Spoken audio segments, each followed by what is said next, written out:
This video is sponsored by Another Eden. Another Eden is a free-to-play JRPG adventure for iOS and Android, and before I go any further, this was written and directed by Masato Kato, who wrote the likes of Chrono Trigger, Xenogears, Heroes of Mana, and many more. Yes, unlike a lot of mobile games, this is a super story-focused RPG with a lengthy 26-chapter campaign, visiting multiple timelines and locations voiced in both English and full Wii. Yes, it's a much more traditional story-driven JRPG, and as a JRPG enthusiast, I already know all the ins and outs. Look, it's wanted me not to fight this dude, but I'm pretty confident I can handle it.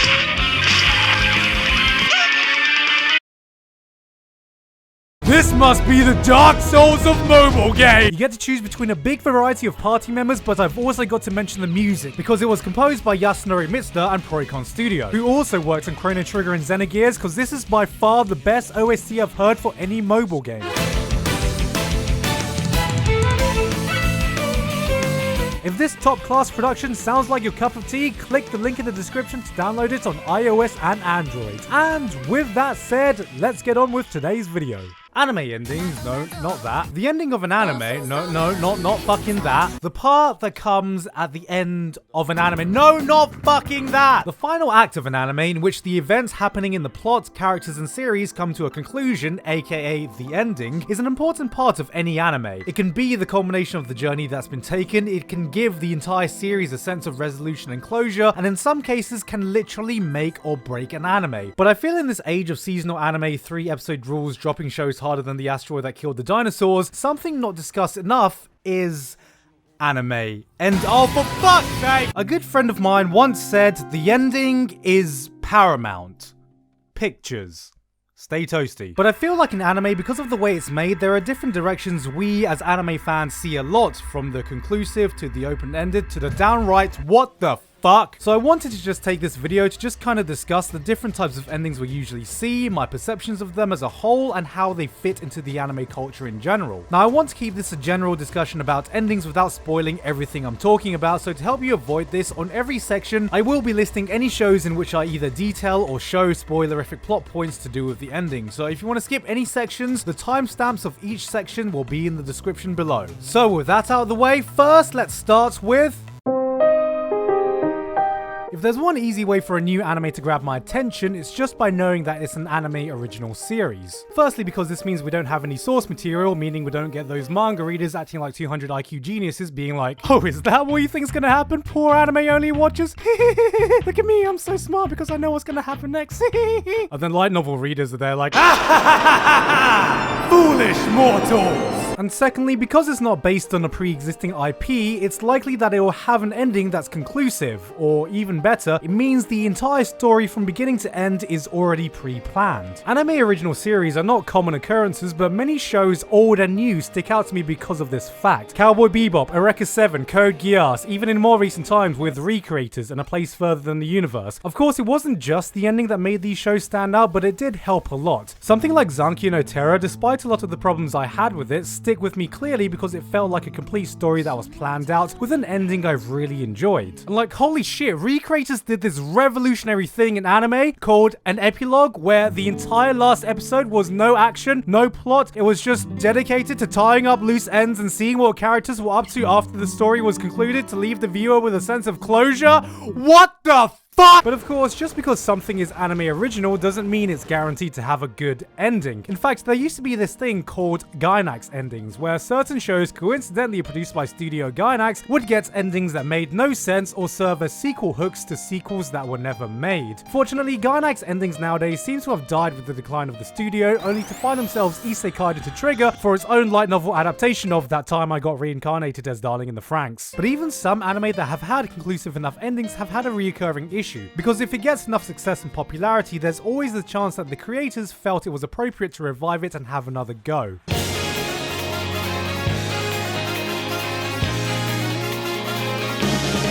There are little things that are sacred in anime these days, and one of them certainly isn't the legacy of a popular franchise. It doesn't matter how good or how conclusive and complete a series can be when it's over, there's always going to be a way to retcon or arse pull or literally resurrect a new narrative to milk out a few more dollars out of beloved franchises just in time to give me my Jiboon woes!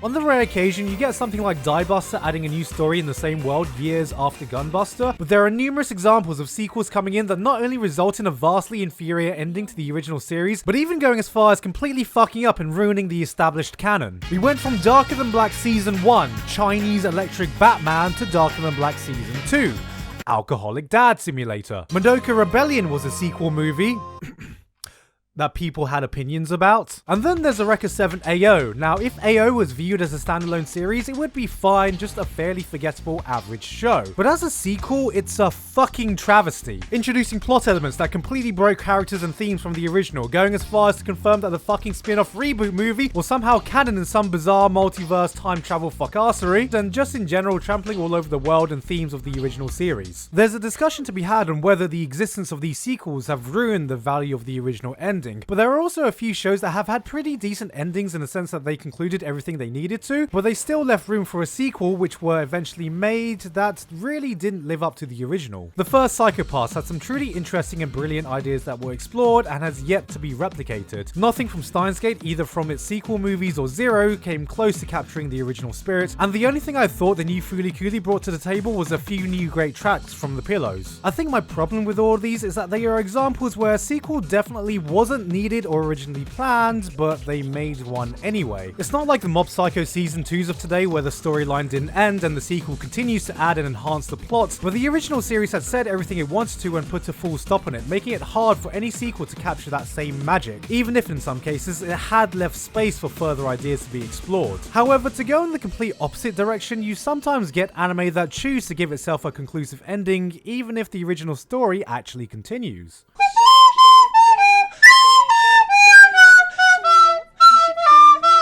Kind of a lost art nowadays are anime that follow the source material up to a point only to diverge from it, giving an ending that's more conclusive, either because the source material they are adapting from is still incomplete or far too long to cover in the episode counts they are given. Now when I say it's a lost art, I mean it kind of dug its own grave, set itself on fire, then jumped in head first. Soul Eater, Claymore, Hellsing, Blue Exorcist, Gantz, Akame ga Kill. While all of these shows had conclusive endings that stopped at the point before the manga had, instead of achieving their purpose of ending the series in a satisfying way, it just made fans want to end themselves. The problem with anime original endings is that when an anime tries to go a different direction in order to give an ending that's more conclusive, you miss out on the proper build-up and foreshadowing to make this happen. This is made even more confusing when you get sequel seasons that continue to follow the manga for an anime that's already been given a conclusion. In most cases, you can just pretend the final anime-only arc didn't happen and just continue business as usual, but occasionally you get something like Tokyo Ghoul Route A, the completely anime-only sequel to Tokyo Ghoul, aka Tokyo Ghoul Season 2. Not to be confused with Tokyo Ghoul Re Season 2, which is the second season to Tokyo Ghoul Re, the sequel season to Tokyo Ghoul, because Tokyo Ghoul Route A, aka Season 2, doesn't follow the manga, so that makes Tokyo Ghoul Re the canon second season of Tokyo Ghoul, except Tokyo Ghoul Re, aka canon second season, doesn't immediately continue the events of Tokyo Ghoul Season 1, I mean why the fuck would it, right? So instead it continues on from Tokyo Ghoul manga.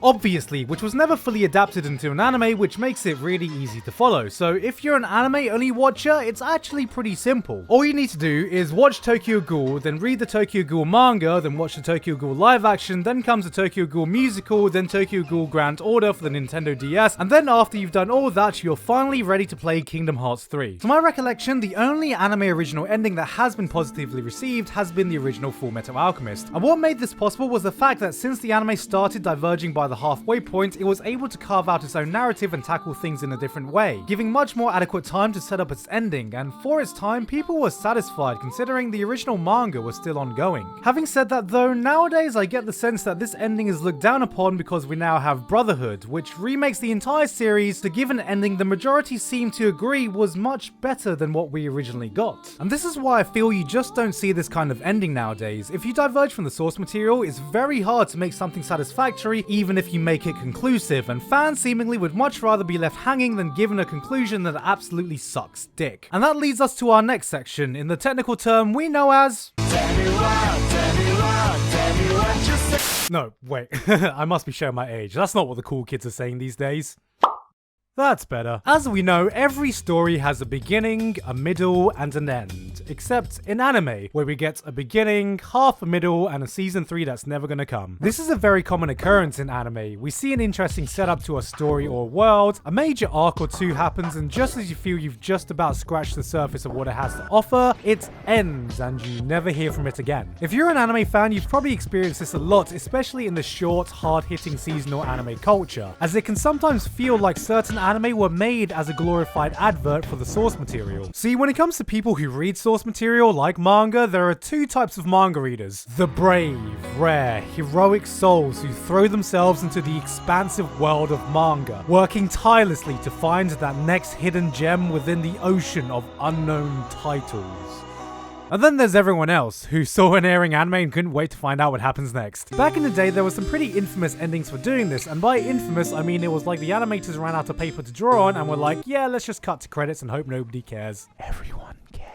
Air Gear, Batum, the original Hunter x Hunter, High School of the Dead. These just ended right in the middle of a story arc with all number of story threads up in the air before just stopping dead. No conclusion, no promise of another season, just cut to credits. And then you had the original Berserk, which didn't just stop in the middle of a story arc, but right in the middle of the most shocking, scarring turn of events that literally destroyed a man, leaving him bleeding tears of blood, screaming in anger in a state of shock, betrayal, aghast at the events that just unfolded.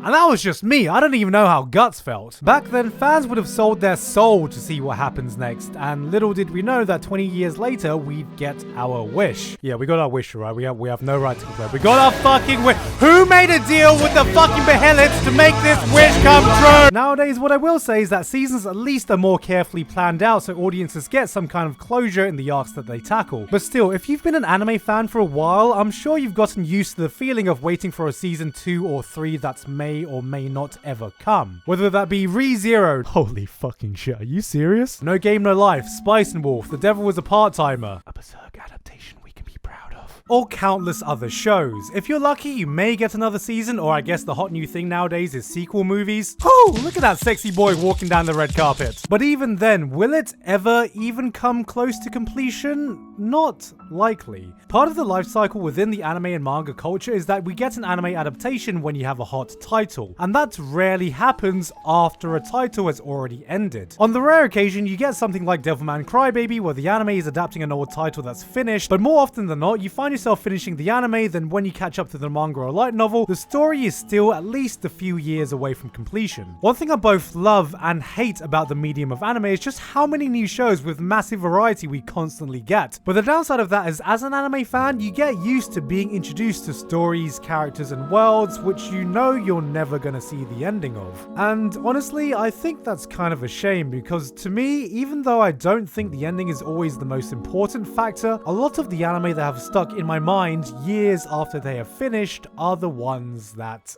end.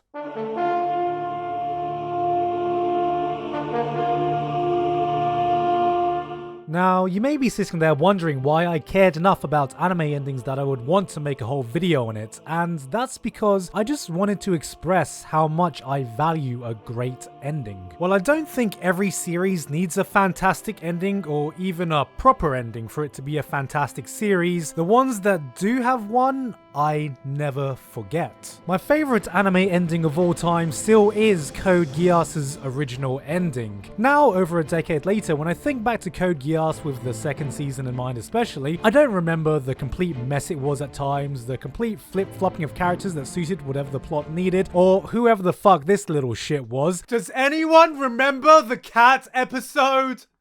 Does anyone remember the pizza episode? I remember season 2, episode 25, Re. I remember Lelouch's sacrifice. I remember the trumpets of Madder Sky blaring as they explained Zero's Requiem. Jaws wide open, goosebumps galore as I realized, holy fuck, everything had a point. Everything was leading up to this one moment and feeling a sense of awe, jubilation, sadness, and emptiness all at once as the credits started rolling. And that is the power of a great ending. It's that bittersweet void that tells you that the journey is over. As much as you loved the path you took to get here and never wanted it to end, The fact that it did end makes it even more special, and you wouldn't have it any other way. Because yes, sometimes it's about the journey, not the destination, but when you have a breathtaking destination, it can give even more meaning to that journey and make that entire voyage you took that much more extraordinary. Nowadays, so much focus is given to how to begin a story. With so many anime competing for your attention every season, it's all about how to make the highest impact as fast as possible, how to immediately stand out from the crowds, but to me, it's the ending that sticks with you. There have been plenty of anime with great beginnings that slowly fizzle out and get forgotten, but I have never forgotten an anime with a great ending. It wraps up everything the story was trying to say, allows me to truly reflect on the anime as a whole, and kinda make peace with the fact that it is complete. Cause if you end your anime right, it can be a moment you'll never forget.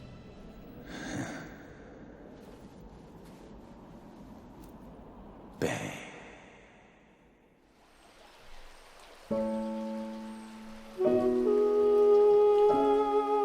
Hey guys, hope you enjoyed that video. Again, I just wanted to give a quick thanks to Another Eden for making this video possible. If any of what I said has interested you, then please check them out in the link below. Just a quick note, it's not available officially on app stores in Europe at the moment, but they are looking for a full European release soon. And with that said, thank you very much to Eliphal, Robert rnborg, Basel, Laioken, and everyone else on my Patreon for supporting me this month. Also, I know a lot of you have been asking, but I will be doing another seasonal chart anime stream when I go through all the anime next season. That's going to be next week on Wednesday the 3rd of April at 3 PM Eastern Daylight Time, here on YouTube. I wanted to do it on a weekend, but unfortunately I am not free for any of the weekends coming up, and I wanted to experiment with doing a stream on YouTube, as last time it was on my Twitch, and a lot of people weren't even aware that I had a Twitch, so yeah. Anyway, that's it from me though. I've been Gigguk, and I'll see you all next time.